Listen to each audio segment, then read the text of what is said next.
I'm very lucky to be joined today by Katie Ghose, Chief Executive of the Electoral Reform Society. Katie, you last week published your report on our EU referendum. What would you say were your key findings from that report? In spite of a really high level of public interest in the referendum vote, with 72% turnout, which was fantastic, so many people said they felt ill-informed. About a third of people a week to go before the vote said they felt under-informed. Some of them felt there were really misleading, wildly exaggerated claims made by both sides of the campaign, and that made them begin to lose trust in some of the facts and figures that were out there. So we feel there are lots of lessons that could be learned to have a better, higher quality level of public debate if there is going to be more referendums in the future, which we think there will be. So this to talk about the quality of public debate, would you say that was the responsibility of the campaigns or the media or both? A bit of both, really, and in a sense everyone's responsibility. One of the problems with this campaign, contrasted with the Scottish independence referendum campaign, was it wasn't long enough. Yeah. Now, I know that political anoraks and journalists will say it went on for plenty long enough. Feel like Actually, it went on for a long time. Yeah. For most people for whom politics and the cut and thrust of political debate isn't their everyday life, it takes a while to get into it. People want time to chew over the facts and figures and opinions with friends and family. It just wasn't long enough. It was 4 months, and we're recommending a minimum of 6 months in future. But that needs to be coupled with the production of really good quality resources so that people can have their own deliberations and debates in their own communities. One of the things that came out of this campaign is that people aren't just going to take what senior politicians tell them anymore. We're not in a deferential age, and people want to talk about issues on their own terms, and particularly among friends and family. Yeah, on that, you said about friends and family in your report, you see a growth of the importance of friends as an information source from about 8% to about 16%. Do you think that's a good sign people are engaging, or do you think it's bad that they're perhaps losing trust in traditional media or government response? I don't think it's good or bad, but one of the things we've said strongly in our report is it's a terrible situation if people are feeling misled and if they can't trust some of the claims that are being made. That is clearly a bad thing. It's great if people feel that they want to be talking about the issues with friends and family. That's exactly what we would all like to see. But it is a shame if people are feeling that they're losing faith in the political figures at the same time.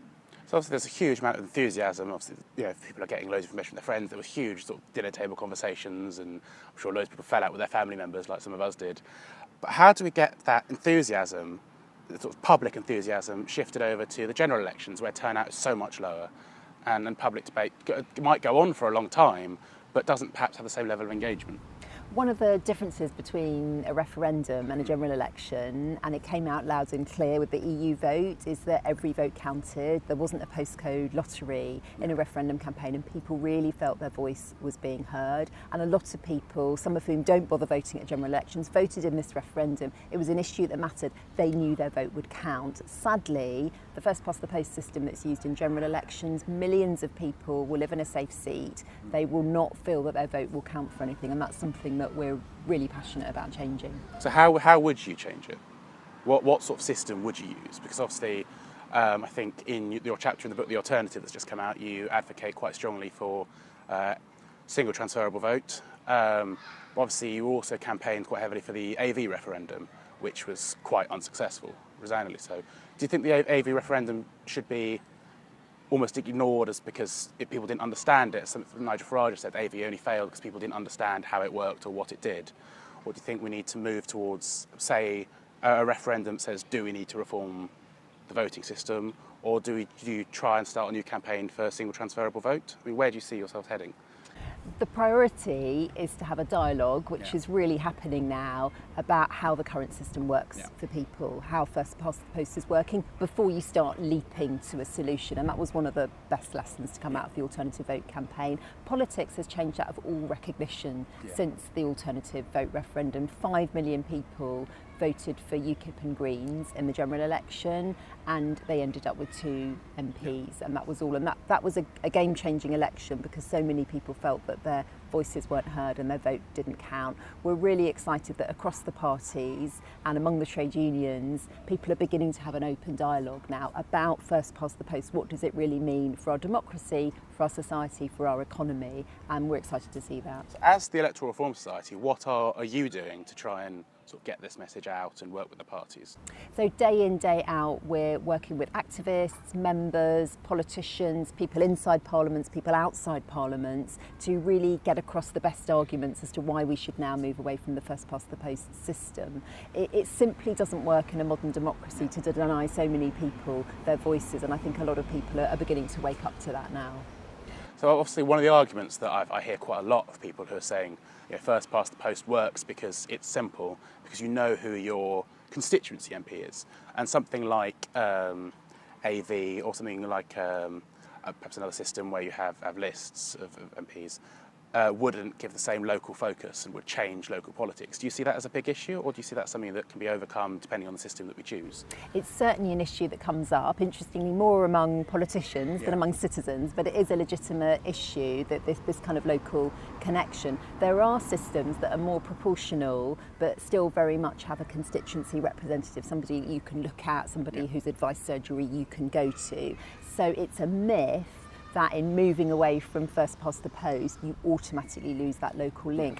Under the single transferable vote system, which we propose, you have a team of local representatives, probably from a mixture of parties. They have to come together on certain issues, and then I'm sure they will oppose each other on other issues as well. But we think that that's a system that could work well, and it could really help preserve the local link. It would be different, but it would preserve the local link in some way. So another issue that's come up recently has been through the Brexit negotiations, there have been talks about getting rid of the Bill of Human Rights, and you used to be quite heavily involved with the BAI-HR.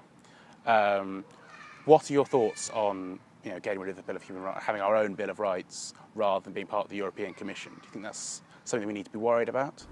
So the human rights issues aren't something that I'm really on top of. They're not part of the brief for the Electoral Reform Society, which is really going across the kind of the democratic reform brief, if you like. So it's not something that we're particularly taking a position on. Something that is really important, and I think links human rights and electoral reform, is people's voices being heard. We experimented with university partners, with citizens' assemblies, around the topic of local devolution, and this was simply taking randomly selected citizens and getting them involved in really intense political discussion and getting their views about how they want their local democracy to be run. So what would you say, these are almost like focus groups, but on a sort of larger scale? Or? They're quite different from focus groups. A focus group is a snapshot of how people are feeling about a particular topic. A citizens' assembly or something like that gives people access to all kinds of information in a balanced way, all kinds of partisan opinions, and it gives them a chance through informed deliberation to come to a view. And quite often people say it's transformative because they come to a different view from where they might have started off with. So the kind of deliberative, participative forms of democracy are quite an exciting adjunct or stimulant for some of the more traditional forms of doing democracy in this country. So do you want to see more continuous public participation within the system rather than perhaps say a vote every 5 years and then people accept that result or occasionally lobby? Do you want to see more sort of that engagement? We want to see day in, day out public participation. That would be our vision of a vibrant, healthy democracy. And it was unfortunate that maybe the experience of the EU vote for some people will have made them feel negative about politics. They certainly felt that both of the campaigns at times were highly negative. And what we're after is that positive democratic participation where people really feel that their voice is heard and that it translates into a concrete change in public policy. One of the quite interesting things in your report, particularly on the referendum, was actually that sort of the big names, for example, didn't actually have as much influence as what any of us might have expected. Do you think that represents a sort of a shift in politics as a whole, or something quite specific to the EU referendum that actually was quite a grassroots campaign, for example? Do you think this is specific, or do you think it's something more general? People are definitely less persuaded by big hitting political figures than they used to be, and that's a long-term political trend, but we saw it quite starkly reflected in the EU vote, where people were quite mistrustful actually, or a lot of the senior political figures just didn't have the cut through that they might have expected to do, and that chimed with the growth in people saying actually friends and family is where I'm taking my kind of signals from. So I think that's an interesting long-term trend in politics, perhaps reflecting the fact that we're less deferential these days. So if someone wants to get involved with the Electoral Reform Society or wants to campaign for electoral reform or simply learn more about it, where would you recommend they go? What resources do you have available for them?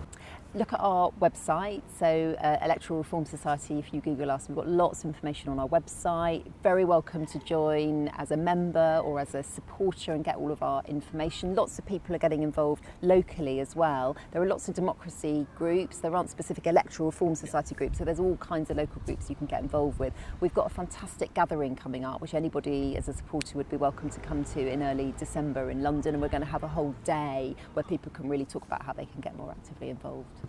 Brilliant. Katie Ghose, thank you very much.